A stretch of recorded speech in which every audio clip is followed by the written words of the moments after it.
स्वयंभुव मनु और शतरूपा के 2 पुत्र थे, प्रियव्रत और उत्तानपाद।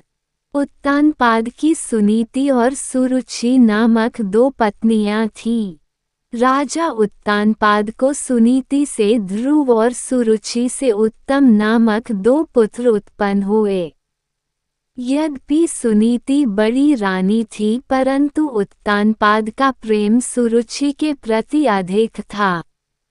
एक बार सुनीति का पुत्र ध्रुव अपने पिता की गोद में बैठा खेल रहा था। इतने में सुरुचि वहां आ पहुंची। ध्रुव को उत्तानपाद की गोद में खेलते देख उसका पारा 7वें आसमान पर जा पहुंचा। सौतन के पुत्र को अपने पति की गोद में वह बर्दाश्त न कर सकी। उसका मन ईर्ष्या से जल उठा। उसने झपट कर बालक ध्रुव को राजा की गोद से खींच लिया और अपने पुत्र उत्तम को उसकी गोद में बिठा दिया तथा बालक ध्रुव से बोली, अरे मूर्ख! राजा की गोद में वही बालक बैठ सकता है जो मेरी कोख से उत्पन्न हुआ हो।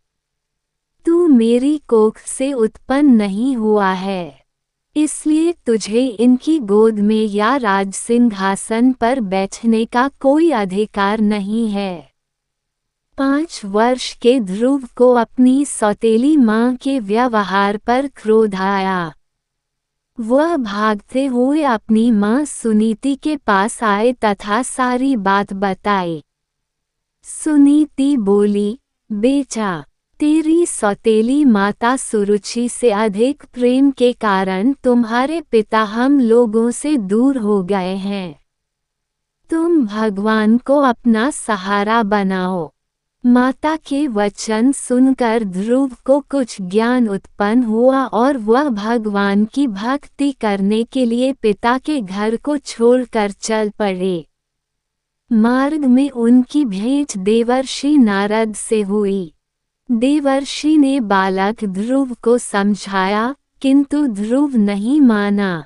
नारद ने उसके दृढ़ संकल्प को देखते हुए ध्रुव को मंत्र की दीक्षा दी।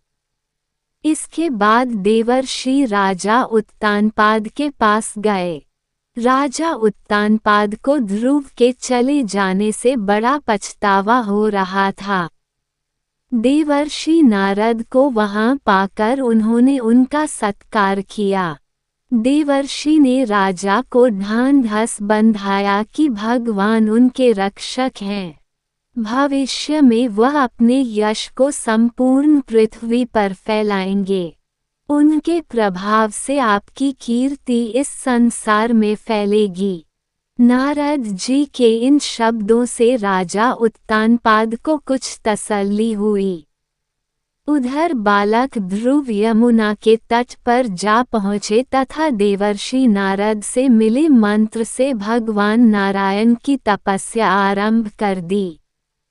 तपस्या करते हुए ध्रुव को अनेक प्रकार की समस्याएं आईं, परंतु वह अपने संकल्प पर अडिग रहे। उनका मनोबल विचलित नहीं हुआ। उनके तप का तेज तीनों लोकों में फैलने लगा। ओम नमो भगवते वासुदेवाय की ध्वनि वैकुंठ में भी गूंज उठी। तब भगवान नारायण भी योग निद्रा से उठ बैठे।